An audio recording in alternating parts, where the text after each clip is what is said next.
తెలంగాణలోనే అతి ప్రాచీనమైన పవిత్రమైన చెరువుగట్టు దేవాలయానికి నేను మా బామ్మడిది మా తమ్ముడు సాయి ముగ్గురం కలిసి ఈరోజు దర్శనానికి అయితే వచ్చినాం. చెరువుగట్టు విశేషాలు ఏమంటే ఈ వీడియోలో చూడండి. జిల్లా నార్కెట్పల్లి మండల కేంద్రానికి 6 కిలోమీటర్ల దూరంలో చెరువుగట్టు గ్రామంలో ఈ ఆలయం వెలిసింది. చరిత్ర ప్రకారం పరశురాముడు క్షత్రియ సంహారం చేసిన తర్వాత తన పాప ప్రక్షాళన కోసం శివలింగాల్ని ప్రతిష్ఠించాలని నిర్ణయించుకున్నాడు. అందులో భాగంగా 108 శివలింగాలను ప్రతిష్ఠించాడు. అందులో చివరిది ఇక్కడి జడల రామలింగేశ్వర స్వామి అని భక్తుల నమ్మకం. ఏమున్న ప్రదేశంలో 3 గుండ్లు ఉండడం వల్ల ఈ ఆలయాన్ని 3 గుండ్ల రామలింగేశ్వర స్వామి ఆలయం అని కూడా అంటారు. ఇక్కడ 2 గుండ్ల మధ్యలో నుంచి ప్రవేశిస్తే మోక్షం కలుగుతుందని ఇక్కడ భక్తుల నమ్మకం. ఓం నమః శివాయ, ఓం నమః శివాయ, ఓం నమః శివాయ, ఓం నమః శివాయ.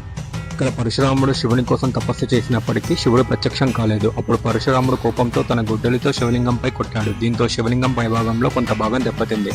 పరశురాముని ఆత్మలింగం జడల రామలింగేశ్వరానికి దగ్గరలో ఉన్న ఒక గుడిలో ఉందని చెప్తారు.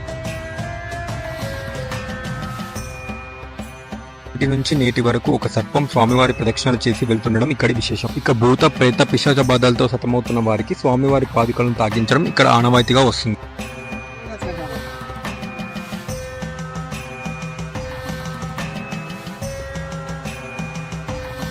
శివలింగాన్ని పరశురాముడు ప్రతిష్ఠించడం వలన కొండ దిగువన పార్వతీదేవి కొలువైన కారణంగా ఈ స్వామిని పార్వతీ జడల రామలింగేశ్వరుడిగా పిలుస్తూ ఉంటారు. ఇక్కడికి అమావాస్య రోజు భక్తులు వేలాదిగా తరలి వస్తుంటారు. అమావాస్య రోజు ఇక్కడ నిద్ర చేస్తే పాపాలన్నీ తొలగిపోతాయని నమ్మకం. ఈ ఆలయం నల్గొండ నుంచి 15 కిలోమీటర్ల దూరంలో, హైదరాబాద్ నుంచి 100 కిలోమీటర్ల దూరంలో, అలాగే సూర్యాపేట నుంచి 45 కిలోమీటర్ల దూరంలో ఉంటుంది.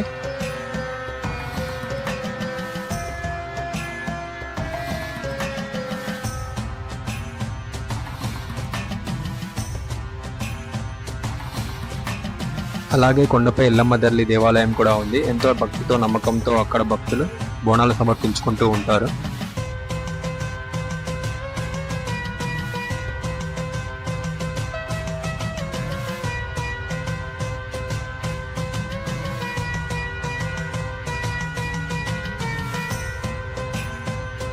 అలాగే గుడి పక్క నుంచి 3 గుండ్ల దర్శనానికి వెళ్లే దారి ఉంటుంది. అక్కడికి వెళ్తే 10 రూపాయల టికెట్ తీసుకుంటారు. ఈ 10 రూపాయల టికెట్ తీసుకొని గుండ్ల మధ్యలో నుంచి వెళ్ళవలసి ఉంటుంది.